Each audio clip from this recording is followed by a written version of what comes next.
Olá, pessoal, tudo bem? Vamos voltar com a nossa aula de número 2. Pessoal, era para eu ter postado essa aula na noite anterior em que eu estou gravando esta aula, porém, aconteceram alguns imprevistos e eu não consegui gravar. Pensa numa pessoa, gente, que chegou do trabalho com um livro dentro da bolsa, todo molhado. Aqui na minha cidade, nas cidades vizinhas, está chovendo bastante. Eu vim embora do trabalho, livro dentro daqui, ó, livro de direito empresarial, dentro da bolsa, molhou aqui de baixo, molhou todo aqui de baixo. Aí nossa, cheguei com o sapato todo molhado. Nossa, gente, pensa, mas graças a Deus, foi um ótimo dia de trabalho. Aí eu falei, gente, eu não consigo gravar. Então, sabe aquele dia que você. Acho que eu nem tava, assim, digamos, com força para ligar o computador. Aí eu falei, eu vou ter que deixar para amanhã então. Aí eu deixei o livro secando.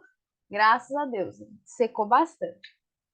Então, pessoal, foi uma correria ontem. Não consegui gravar, não consegui trazer para vocês. Mas estou eu aqui hoje para dar continuidade com vocês no acerca do estatuto. Fechou, pessoal?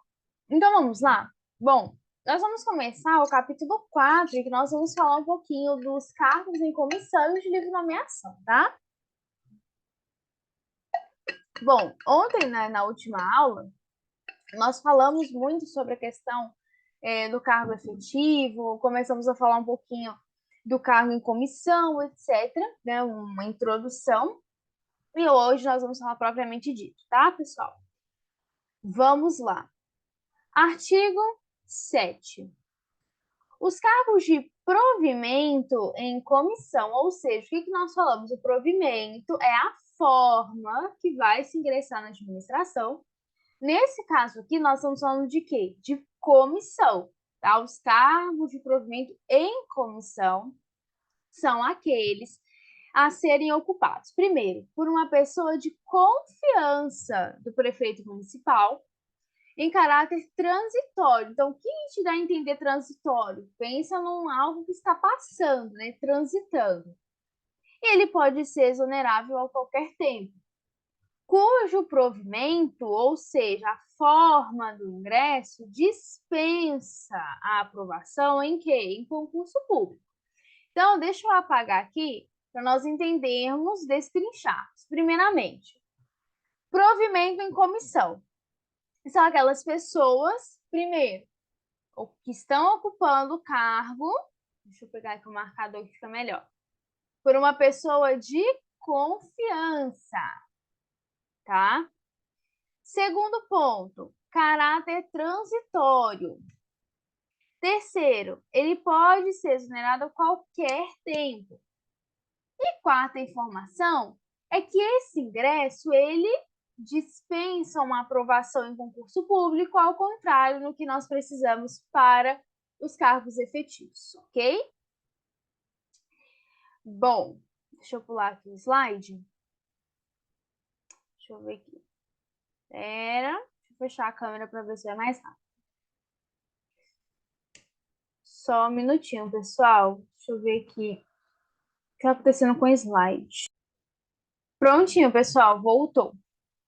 Parágrafo 1º, deixa eu trocar a caneta aqui. Parágrafo 1º. Cabe aos servidores titulares de cargo de que trata o caput, né, os de comissão, deste artigo, a tarefa de zelar pela transmissão e fiscalização da implementação das diretrizes políticas do respectivo mandatário, mediante a ocupação de função de direção, chefia e assessoramento. Parágrafo 2º. A nomeação para cargo de provimento, ela é feita por quem, gente? Pelo ato do prefeito municipal. Então, a nomeação para o cargo em comissão, você tem feito ali naquele momento pelo prefeito municipal. Parágrafo 3º. Fica fixado no mínimo 15% o percentual de cargos em comissão a serem ocupados por servidores efetivos da prefeitura. É uma redação que foi dada pela Lei Complementar 188 de 2015. Ou seja, 15% desses cargos, eles podem ser ocupados por servidor efetivo. Então, é aquele que passou por todo aquele trâmite do concurso. Ah, então quer dizer que os cargos em comissão, eles serão, como que eu posso dizer? Eles serão fornecidos. Acho que fornecidos não ficou muito bacana.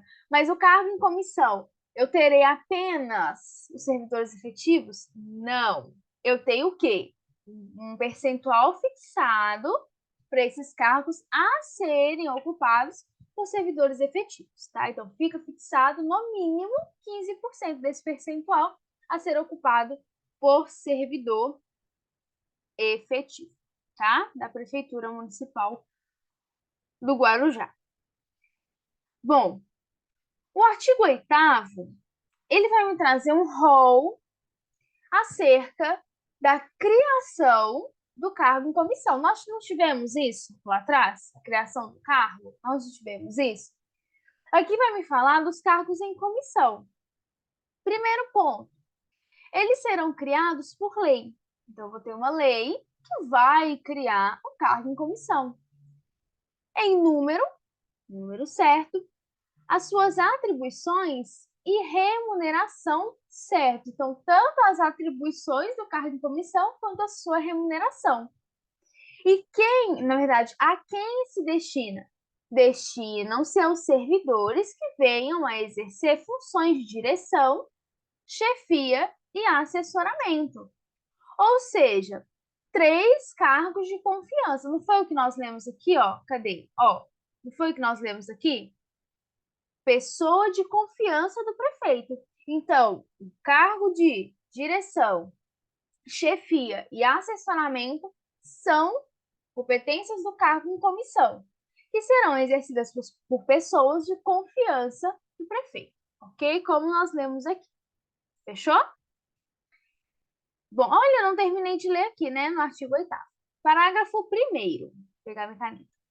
Os cargos em comissão, eles não serão organizados em carreira. Eu devia ter trago para vocês, acabou que eu não trouxe, tá? Mas nós temos uma definição da carreira, como se fosse, não vou falar um escalonamento, mas você tem a carreira e você tem os cargos, enfim. Os cargos em comissão, eles não são organizados em carreira, tá? Parágrafo 2º. Eu acho que na terceira aula eu vou trazer para vocês um esqueminha que eu sempre uso, que eu tenho guardado e esqueci de colocar. Parágrafo 2º. A lei, ela poderá estabelecer, ou seja, gente, quando eu falo a lei, ela pode estabelecer, não significa dizer que é obrigado, né? Não é obrigatório. A lei, ela pode estabelecer, é como se fosse um ou, né? Uma alternativa que ela tem. Além dos requisitos, meu microfone, gerais de escolaridade, habilitação profissional de saúde, outros que ele entenda necessário para investidura em cargos de comissão, respeitando o que especifica a Lei Municipal 3.874 de 2011. Ou seja, quando eu falo de cargo em comissão, além daqueles requisitos que eu tenho para a investidura nesses cargos, a lei ela pode estabelecer, além desses requisitos, outros que venham a se entender naquele momento necessário. Mas, então, obviamente, eu não vou colocar aqui um requisito que, eventualmente, venha a ser contrário ao que o cargo em comissão me exige. Entende? Então, por exemplo, se eu estou falando um cargo de comissão, eu não vou aplicar um cargo de comissão algo que não é competência para aquele tipo de cargo. Então, por exemplo, eu tenho um cargo efetivo que tem as suas particularidades. Eu não posso pegar algo que não compete a um cargo em comissão e aplicar, porque eu vou respeitar sempre aquelas características. Mas a lei pode estabelecer, além dos requisitos que já são eventualmente pré-estabelecidos, você pode ter o estabelecimento de outros requisitos, ok? Então, a lei pode estabelecer, além dos requisitos gerais, ok? Bom, parágrafo não, artigo 9. Vou pegar aqui a caneta. Aos servidores públicos ocupantes de cargo em comissão, nós ainda estamos falando do cargo em comissão, será aplicado o regime jurídico estabelecido nesta lei, afastando-se qualquer incidência das normas previstas na CLT. Então, para os cargos em comissão, eu não tenho a aplicação da CLT. E suas consequências, na hipótese de desligamento dos titulares do quadro funcional da administração pública direta, autárquica ou fundacional do Poder Executivo do município do Guarujá. Ok, pessoal? Então, servidores públicos do cargo de comissão, você não tem a questão da CLT. E aqui eu trouxe, ó, só para nós lembrarmos, lá no artigo 3º, que é diferente de emprego público. No emprego público, eu tenho um vínculo que contratual, ou seja, eu tenho CLT. Já nos cargos em comissão, não. Tá? Então, não confunda. Servidor público ocupante de cargo em comissão, eu afasto qualquer incidência da CLT, ok? Deixa eu ver aqui se está gravando direitinho, pessoal, que eu gosto de conferir. Tá gravando. Parágrafo único. Os servidores públicos de que trata o caput, que não estou falando dos servidores ocupantes em cargos de comissão. Caput, gente, vamos parar aqui um pouquinho, ó, porque às vezes eu falo, mas eu fico com receio. Ó, caput é o artigo, é essa parte de cima, tá? Quando vier o número romano, o algarismo romano, eu falo de inciso. Quando eu tenho aquela chavezinha assim, né, que eu lembro na matemática, né? Eu tenho parágrafo, tá? Quando eu vou mencionar um inciso, eu menciono inciso 1, 2, 3. Quando eu falo parágrafo, parágrafo primeiro, parágrafo segundo, parágrafo terceiro. Por que eu trouxe as definições? Para ficar mais fácil aqui a nossa interação, tá? Então, caput aqui, né, o artigo 9º é a redação do artigo propriamente dito. Então, os servidores públicos que tratam o caput deste artigo, que não sejam ocupantes de cargo em provimento efetivo, ou seja, não são... Por que está falando aqui que não sejam ocupantes de cargo efetivo? Nós não lemos anteriormente que 15% vai ser destinado para aqueles que estão em cargos efetivos? Então, quando eu falo de cargo efetivo, eu falo o quê? RPPS, o Regime Próprio de Previdência Social. Quando eu falo aqui, nesse caso, servidor público, que ele não está em cargo de provimento, provimento efetivo, ele vai estar, então, vinculado ao RGPS, que é o Regime Geral de Previdência Social.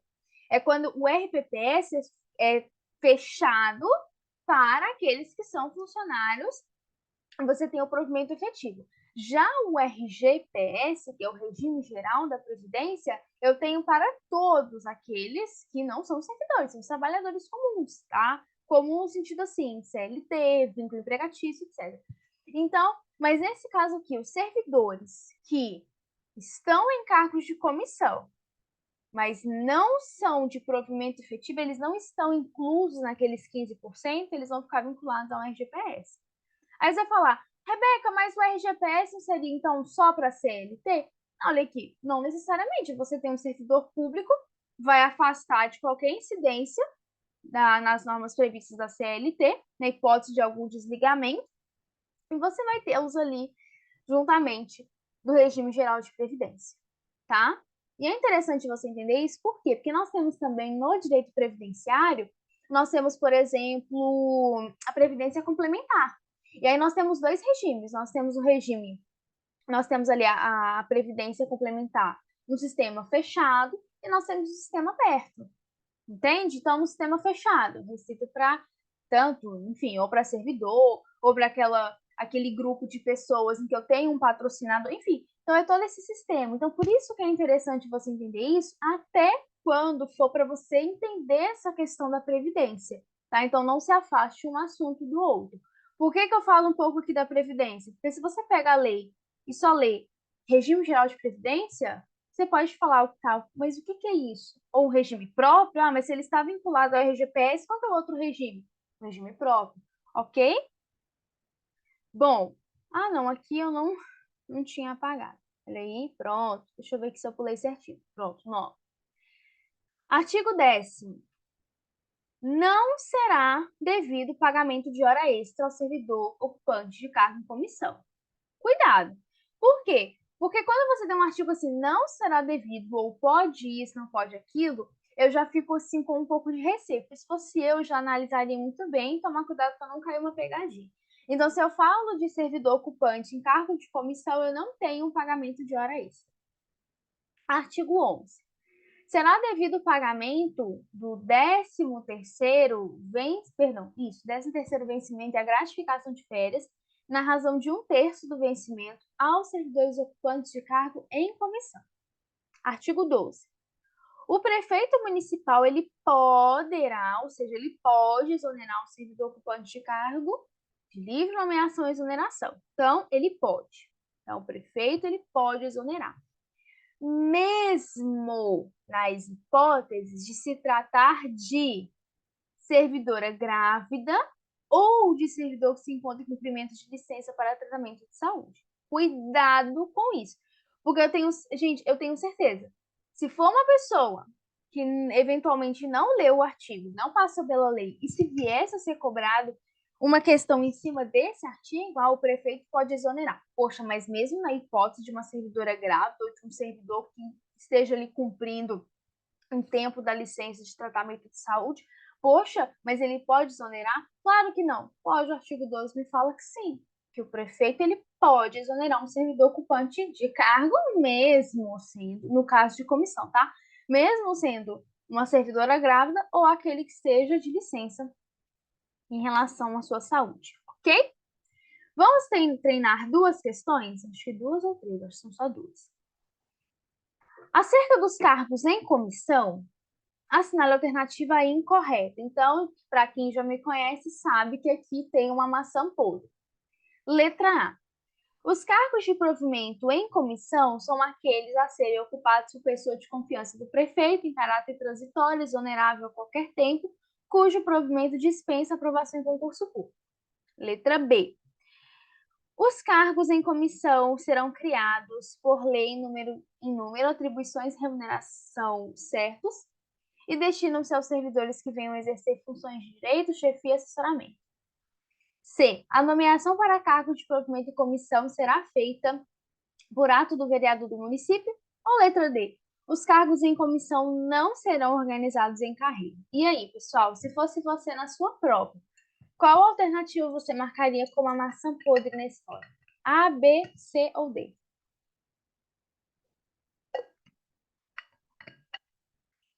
Quem falou a letra C falou corretamente. Por quê? Porque eu tenho um prefeito, não um vereador, tá?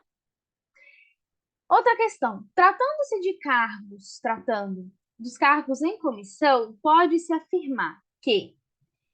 Então, aqui tem uma só certa, o restante errado.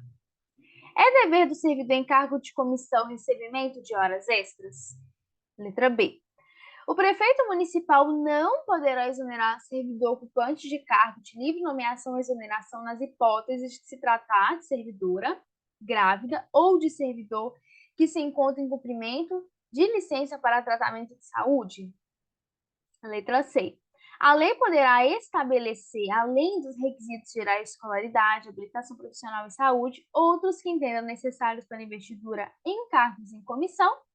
Ou letra D? Todas as alternativas estão corretas. E aí? A, B, C ou D? Letra C. Por que não é a letra A? Porque não há esse recebimento de hora extra. Por que não é a letra B? Porque eu posso sim ter exoneração no caso de servidora grávida ou o servidor que se encontra em cumprimento de licença para tratamento de saúde. A letra C é a correta e a letra D não é, porque se eu pego uma errada, né? Porque todas erradas e uma certa, então já descarta a letra D. Tá bom, pessoal? Bom, eu espero que vocês tenham gostado dessa aula. Até a nossa aula número 3. Um grande abraço e até lá. Tchau, tchau. Fiquem com Deus.